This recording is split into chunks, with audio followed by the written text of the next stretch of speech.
This is what 2 hours of sleep looks like.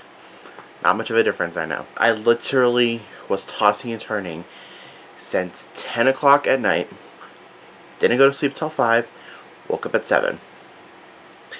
My brain is dead. But I somehow have the energy to set up a camera and my ring light to record a video. And I have a list of stuff that I want to talk about. I will talk about those maybe next week or maybe later this week. But I will talk about, why I haven't been recording in November, and I won't be doing a November wrap-up. I'll do it in this video. This is my November book hauls, and then I'll also talk about, Netflix turning Power Rangers to a shared cinematic universe. Maybe do another book haul or bookshelf tour. My most anticipated books of 2022, and maybe a Ultimate 2021 wrap-up. So I'll go from there. Anyways, I have accumulated quite a bit of stuff. Let me just go through the books. I have 1, 2, 3, 4, 5, 6, 7, 8, 9, 10, 11, 12, 13, 14, 15, 16, 17, 18, 19, 20. I have 27 books here. So let's get right into it. So the first 3 are actually, I love the covers and I love the design of these. And this is a collection from Paperbacks from Hell. So I have here The Spirit by Thomas Page, like a supernatural horror book. This just gives me those old 80s horror vibes. The Auctioneer, I think is how you pronounce it, and honestly I just really like this cover. And then this one's called The Nest. It looks terrifying, but also just looks really disgusting and creepily fun to read. I don't know. So the next, I got the official first book of the Witcher series. This is The Last Wish. This is so I have the Blood of Elves, and it says The Witcher 1 on the spine, but this one says Introducing the Witcher, and I guess I should have known because they have the list of books on the back. But so obviously if you don't know what The Witcher is, it's a fantasy book series that was translated into a video game, a popular video game series, and then translated into a Netflix series, which is just so good. I love The Witcher. Then I got a book from a local author. The Cemetery Boys, and I have their other book, Lost in the Neverwoods. But this one's their first novel. This is about a transgender young man who raises the spirit, or raises a ghost, summons a ghost, whatever the term is, and summons the wrong ghost, and he summons the high school bad boy. Guessing there's a romance in this book. And this creepy figure in the back looks terrifying, but I'm in love with it, and I also just love this cover, so I can't wait to get into this book. Next is a book that I've just been eyeballing for a while, and that is Blood Like Magic. The first paragraph is what really got me. It says here, "There's something about lounging in a bath of blood that makes me want to stay until my fingers shrivel enough to show the outlines of my bones." I mean, if that doesn't set the tone, I don't know what does. Alright, so the next, I started to read this one, but I put it down because it got kind of creepy. That's the Summer Sons by Lee Mandello. This is a gothic horror story. This guy is trying to figure out what happened to his best friend. I love this cover. This is what drew me in. I had no idea what the plot was until I started to read it. I'm like, oh, this sounds really interesting and disturbing. Love the writing as well. Then the only stories that I read this month were graphic novels.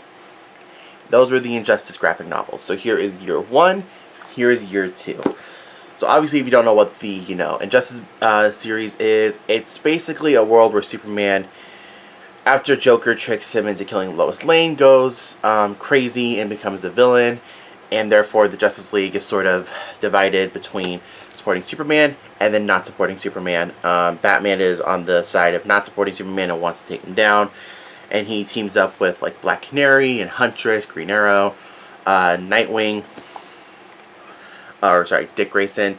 And the games mention the graphic novels. They're not really you don't have to read them to understand the story that's happening in the Injustice games. So I read the first 2.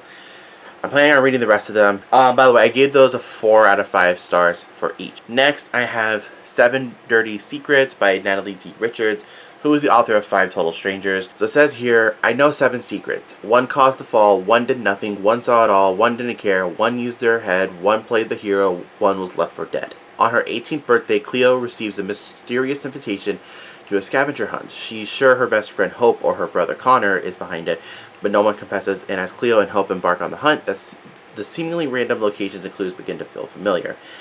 In fact, every clue seems to be about Cleo's dead boyfriend Declan, who drowned on a group rafting trip exactly 1 year ago.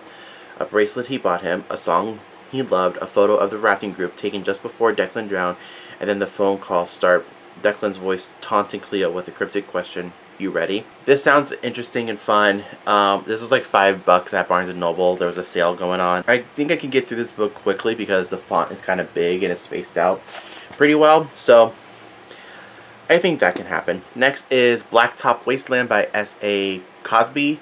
It says here, once known as the best getaway driver east of the Mississippi, Beauregard Bug has never stopped looking over his shoulder. He knows that no matter how long he has been out of the life, no one ever gets out completely. Now, Bug is an honest mechanic, a loving husband, and a hardworking dad. But when his carefully built new life begins to crumble, and a former associate comes calling the can't miss jewelry store heist, Bug feels he has no choice but to get back into the driver's seat.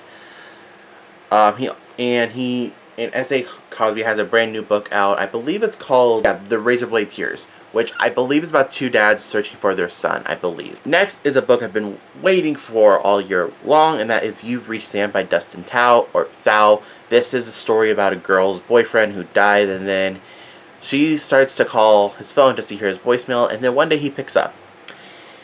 Apparently this is an emotional book. It's a short book, and I started reading it, and it's already quite sad. Yeah, and also I just love this freaking cover. I love the contrast. Next is one that I've actually interested in.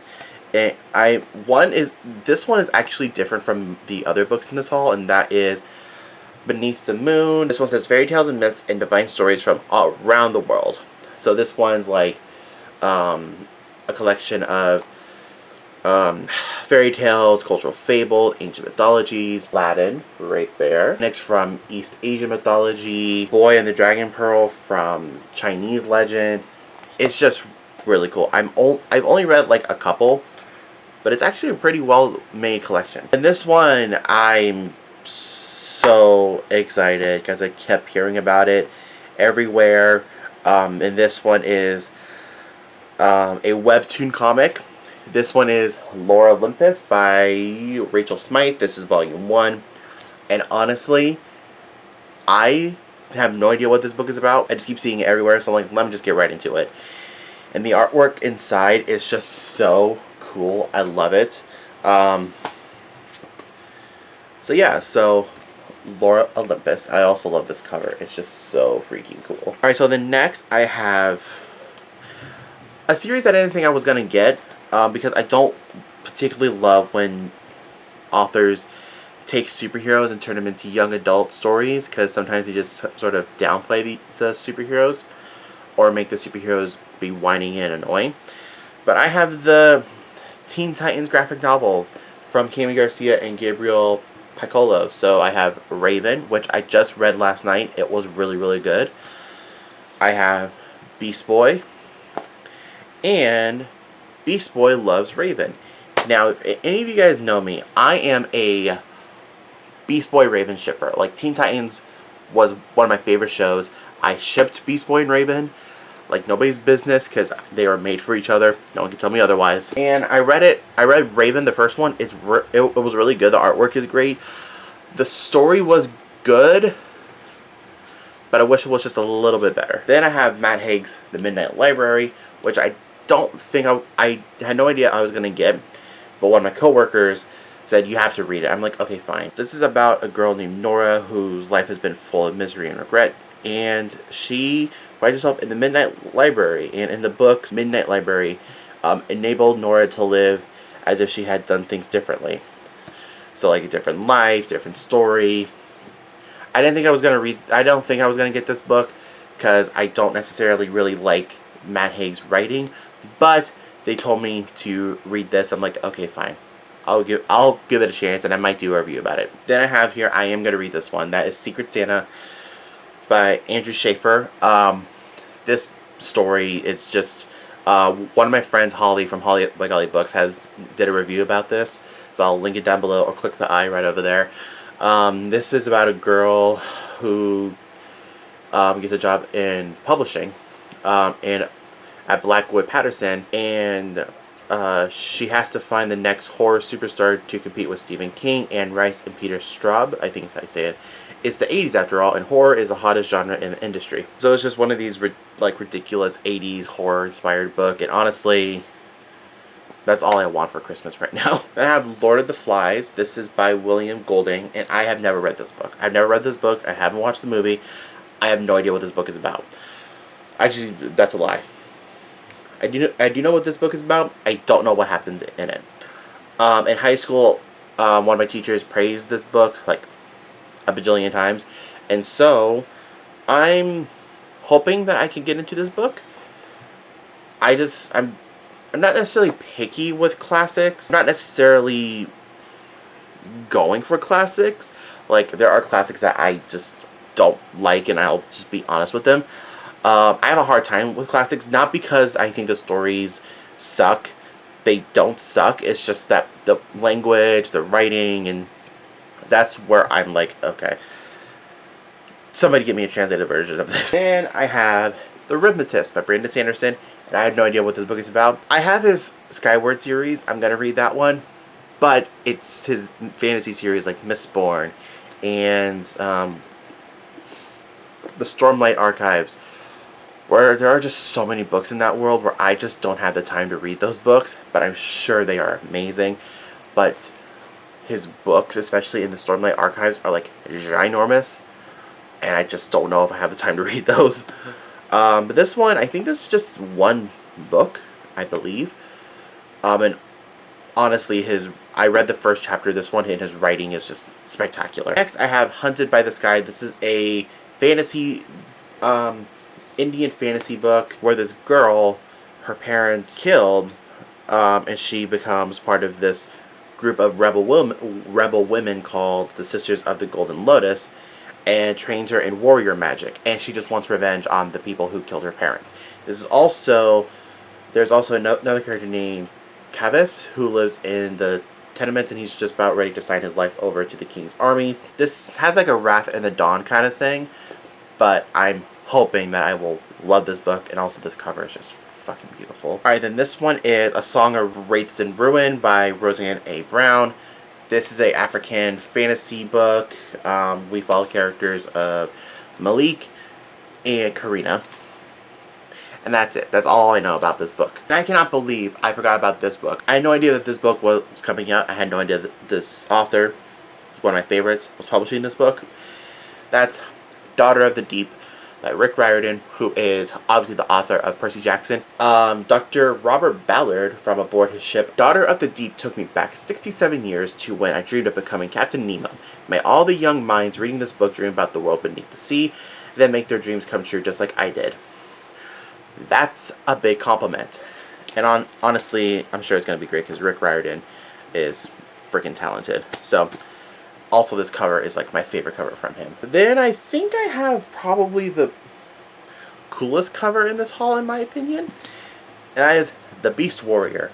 I have the Beast Player over there in paperback. I don't know why I said that. But this cover is so freaking cool. It's just so cool. I don't know what the series is about still. I'm going to go into it clueless. It's just, I'm just getting really excited to read this series because it's just so cool, and just the Then I have a conclusion to a duology. Our Violet Ends by Chloe Gong. This is the sequel to These Violent Delights, which is a series reimagining of Romeo and Juliet set in Shanghai in 1927. This worries me because it's Romeo and Juliet. We all know how Romeo and Juliet ends. I don't want that ending in here, but I'm probably going to get it. I'm going to be super sad, and I haven't even read the first book to be attached to these characters, but I'm already attached, because anything with Romeo and Juliet retelling, I'm going to be really upset. I feel like an underachiever, because Chloe Gong is like 24 years old, and I'm 24 years old, and I haven't had a book published, so thanks Chloe Gong for making me feel this small. I'm so kidding, by the way. I'm totally kidding. But seriously, congratulations to Chloe Gong, because you're a New York Times bestselling author at 24 years old. Also, you got lucky with beautiful covers. These covers are freaking beautiful. Then the last one I got is Deja Dead by Kathy Reichs. This is, if you guys know the show Bones, this is what the series is based off of. Temperance Brennan is a forensic investigator, and I think she's also a forensic anthropologist, which is what Bones is. She, solved crimes looking at bones. Anyways, that was my November book haul. If you guys enjoyed this video, big thumbs up, and please congratulate me for functioning on 2 hours of sleep. If you guys have read any of these books, let me know down below. How many books have you accumulated in the month of November? Also, let me know down below. And how many books have you read? What are your favorites? What are your least favorites? And I promise I'll be back soon to do more videos, because I'm starting a new job, which is more flexible for my time, and I will let you guys know more about that later. So, anyways, if you guys want more content, subscribe button is right over here, right next to the notification bell. Go ahead and click that. 2 other videos are going to be right beside my head. Check those out. Yeah, so, and I hope you guys had a wonderful Thanksgiving as well. I'll see you guys later. Hail and farewell.